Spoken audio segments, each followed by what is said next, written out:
जय हिंद। तो आप लोग का अपना यूट्यूब चैनल एन भी मैथ्स मैजिक पे स्वागत है। दोस्तों, आज की क्लास में हम लोगों केमिस्ट्री भारतीय भवन का चैप्टर नंबर फर्स्ट का जो थ्योरी है, इनमें हम बहुत सारे चीज़ों पे चर्चा करेंगे, जैसे रासायनिक अभिक्रिया हो गए, रासायनिक समीकरण हो गए, रासायनिक समीकरण के लाभ, उसके विशेषताएं, इन सारी चीज़ों पे हम लोग चर्चा करेंगे। तो आप लोग हमारे साथ शुरू से अंत तक बने रहिएगा और इन सारी चीज़ों को अच्छी तरह समझने का प्रयास करें। तो चलिए दोस्तों, सबसे पहले हम लोग समझते हैं कि रासायनिक अभिक्रियाएँ क्या है। ठीक है, रासायनिक अभिक्रियाएँ क्या होती है। ठीक है दोस्तों, चलिए। तो ये कहता है कि रासायनिक अभिक्रिया, तो कहता है कि जब कोई पदार्थ अकेले ही या किसी अन्य पदार्थ से क्रिया करके भिन्न गुण वाले एक या एक से अधिक नए पदार्थ का निर्माण करता है, तब वह प्रक्रिया रासायनिक अभिक्रिया कहलाती है। ठीक है, कहते हैं कि अगर कोई एक या एक से अधिक पदार्थ, जब वो दोनों आपस में अभिक्रिया करता है, अभिक्रिया करने के बाद वह कोई नए पदार्थ का निर्माण करता है, तब वही रासायनिक अभिक्रिया क्या कहलाती है, रासायनिक अभिक्रियाएं कहलाती है। तब जो अभिक्रिया होती है वह क्या कहलाती है, रासायनिक अभिक्रिया कहलाती है। ठीक है दोस्तों, देखिए रासायनिक अभिक्रिया में दो तत्व होती है। एक क्या होती है कि जो पदार्थ रासायनिक अभिक्रिया में भाग लेकर नए पदार्थ बनाते हैं उन्हें अभिकारक कहते हैं। मतलब कि जो पदार्थ भाग लेते हैं उन्हें हम लोग क्या कहते हैं, अभिकारक कहते हैं। और भाग लेने के बाद जो पदार्थ बनता है उसे हम लोग क्या कहते हैं, प्रतिफल कहते हैं। जैसे मान लीजिए हम सपोज अगर मान लीजिए हाइड्रोजन और क्लोरीन की अभिक्रिया करते हैं, हाइड्रोजन और क्लोरीन के मिश्रण को यदि सूर्य के प्रकाश में रखा जाए तो ये दोनों परस्पर क्रिया करके हाइड्रोजन क्लोराइड का निर्माण करते हैं। अब जैसे मान लीजिए हमारा क्या होगा, यहाँ पे दोस्तों हाइड्रोजन हो गया और हमारा क्या हो गया, क्लोरीन हो गया। जब इन दोनों को आपस में देखिए हम लोग अभिक्रिया कराए किसके अब उपस्थिति में, तो प्रकाश, सूर्य के प्रकाश के उपस्थिति में करवाया, तो दोनों आपस में अपक्रिया करके हाइड्रोजन क्लोराइड बनाया। क्या बनाया है, हाइड्रोजन क्लोराइड बनाया। तो दोस्तों जो हमारा हाइड्रोजन और क्लोरीन ये दोनों आपस में भाग लिया, मतलब क्या कि इन दोनों ने अभिक्रिया किया है, तब हमारे पास क्या नया पदार्थ बन के आया है, तो हाइड्रोजन क्लोराइड। तो यही जो अभिक्रिया हुई इसी को हम लोग क्या कहते हैं दोस्तों, रासायनिक अभिक्रिया कहते हैं।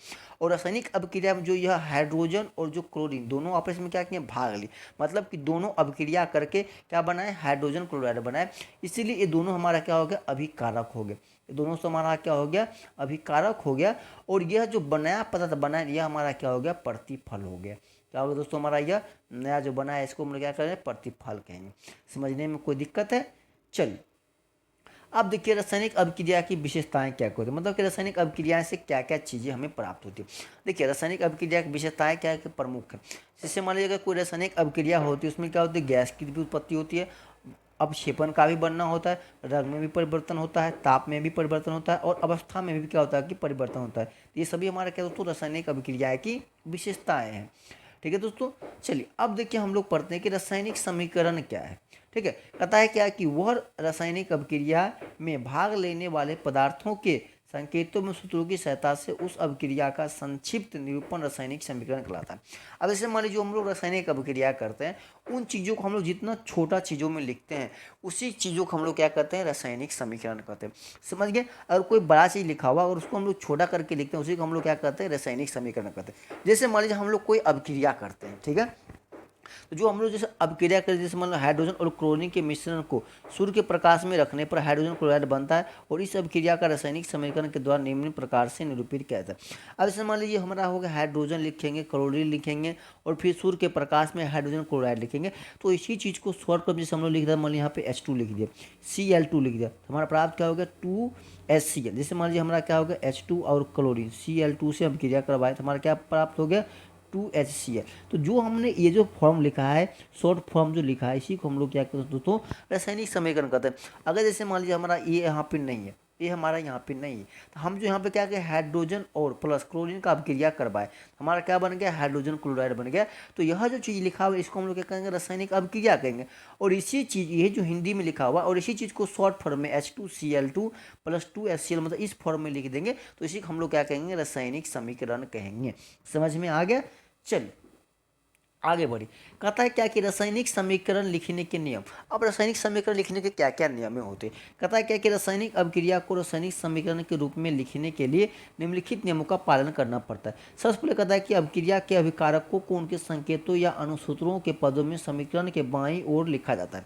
अब जो कहता है कि अभिकारक, तो हमने क्या बोला कि जो भाग लेता है रासायनिक समीकरण रासायनिक अभिक्रिया में या समीकरण में, उन दोनों को में क्या होता है कि जो भाग लेता है वो अभिकारक होता है, जो जो प्राप्त होता है क्या होता है, प्रतिफल होता है। ठीक है, तो जो अभिकारक होता है जो, तो क्या होता है कि जो तीर का निशान होता है उसके बाईं ओर होता है, किधर होता है, उसके बाईं ओर लिखाता है, और जो प्रतिफल होता है वो क्या किधर लिखाता है, दाईं ओर लिखाता है। इन चीज़ों को भी हमें ध्यान रखना पड़ता है। ठीक है दोस्तों, चलिए देखिए दूसरा हमारा कहता है क्या है कि अभिकारकों के सूत्रों के बीच धन चिन्ह दिया जाता है। अभिक्रिया के प्रतिफलों को उनके संकेतों या अणुओं के पदों में समीकरण के दाईं ओर लिखा जाता है। फिर कहता है कि जो प्रतिफलों के सूत्रों के मध्य धन चिन्ह दिया जाता है। अगर कोई प्रतिफल भी दो चीज़ों में प्राप्त, मतलब दो पदों में प्राप्त होती है, जैसे मान लीजिए ए प्लस बी का अभिक्रिया होता है और सी प्लस डी प्राप्त हुआ है, तो इन दोनों के बीच भी प्लस का चिन्ह का प्रयोग किया जाता है। समझ में आ गया। फिर कहता है कि अभिकारकों और प्रतिफलों एक तीर चिन्ह द्वारा अलग अलग प्रदर्शित किया जाता है। तीर चिन्ह यह दिखाता है कि अभिक्रिया किस दिशा की ओर, किस दिशा की तरफ हो रही है। ठीक है, चलिए आगे देखिए। अब देखिए हमारा अगला चीज कहता है क्या कि संतुलित एवं असंतुलित रासायनिक समीकरण। कहता है कि संतुलित रासायनिक समीकरण, ठीक है, कहता है कि संतुलित रासायनिक समीकरण वह है जिसमें समीकरण के दोनों और प्रत्येक तत्व के परमाणुओं की संख्या समान होती है।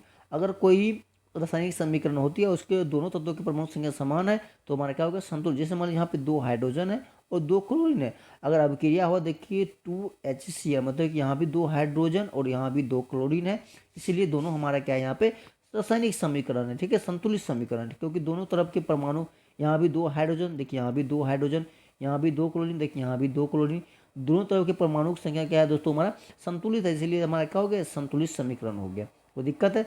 चलिए अगला देखिए, कहता है कि असंतुलित समीकरण किसे कहते हैं। कहता है कि असंतुलित रासायनिक समीकरण वह है जिसमें समीकरण के दोनों तत्व परमाणु की संख्या समान नहीं होते। जैसे मान लीजिए हमारा क्या हो गया, H2 हो गया और O2, हमारा क्या बन गया, 2H2 बन गया। अब देखिए यहाँ पे हाइड्रोजन 2 है, यहाँ भी हाइड्रोजन 2 है, बट हमारा क्या ऑक्सीजन 2 है, बट यहाँ पे ऑक्सीजन हमारा क्या एक ही है। क्या दोनों तरफ अणु परमाणु की संख्या समान है, नहीं, इसलिए हमारा क्या हो गया, असंतुलित समीकरण हो गया। अगर इसी को संतुलित करना है तो कैसे करेंगे। अब देखिए 2 हाइड्रोजन यहाँ है, 2 ऑक्सीजन यहाँ है, यहाँ पे 2 हाइड्रोजन है बट क्या 2 ऑक्सीजन है, नहीं, तो इसका आगे हम लोग क्या करेंगे, 2 लगा देंगे। देखिए 2 ऑक्सीजन हो गए बट हमारा क्या होगा, हाइड्रोजन 4 हो गए, लेकिन यहाँ हाइड्रोजन कितना है, 2 है, फिर इसके आगे भी 2 लगा देंगे।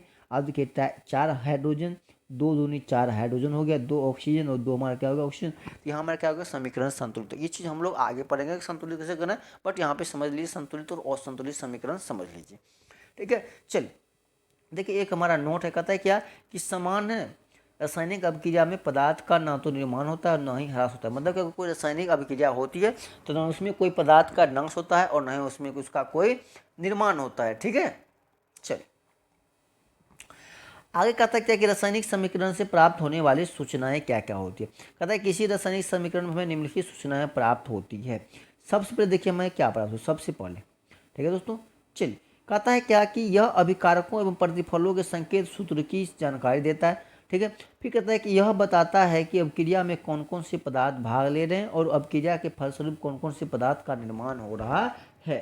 ठीक है, चलिए और कहता है क्या कि यह अभिक्रिया में भाग लेने वाले अभिकारकों के परमाणुओं एवं अणुओं के की आपेक्षिक संख्याओं की जानकारी देता है। फिर कहता है कि यह अभिक्रिया के फलस्वरूप निर्मित प्रतिफलों के परमाणु एवं अणुओं की आपेक्षिक संख्याओं की जानकारी देता है। फिर कहता है कि यह अभिकारकों और प्रतिफलों के मोलों के अनुपात की जानकारी देता है। ठीक है दोस्तों, चलिए फिर आगे कहता है क्या कि यह अभिकारकों और प्रतिफलों के द्रव्यमानों का अनुपात बताता है। कहता है कि यह गैसीय अभिकारकों और प्रतिफलों के अपेक्षित आयतन की जानकारी देता है। ये सभी क्या होता है कि रासायनिक समीकरण की जानकारियाँ जो अब होने के बाद देता है। ठीक है, अब कहता है क्या कि रासायनिक समीकरण के उपयोग से लाभ। कहता है किसी भी रासायनिक अभिक्रिया का समीकरण के रूप में निरूपित आसान होता है, इससे समय की बचत होती है, लिखने के लिए कागज पर कम स्थान की आवश्यकता होती है। कहता है रासायनिक समीकरण की सहायता से प्रतिफल की एक निश्चित मात्रा के निर्माण के लिए आवश्यक अभिकारकों के द्रव्यमानों की गणना ठीक ठीक की जा सकती है। और कहता है क्या संपूर्ण विश्व में एक ही प्रकार के रासायनिक संकेतों की उपयोग होता है, अतः वैज्ञानिकों को रासायनिक समीकरण की जानकारी प्राप्त करने में किसी भी प्रकार की कठिनाई नहीं होती है।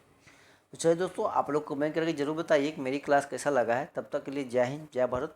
और दोस्तों आगे क्लास हम लोग नेक्स्ट क्लास में आगे चीज़ पढ़ेंगे। ठीक है।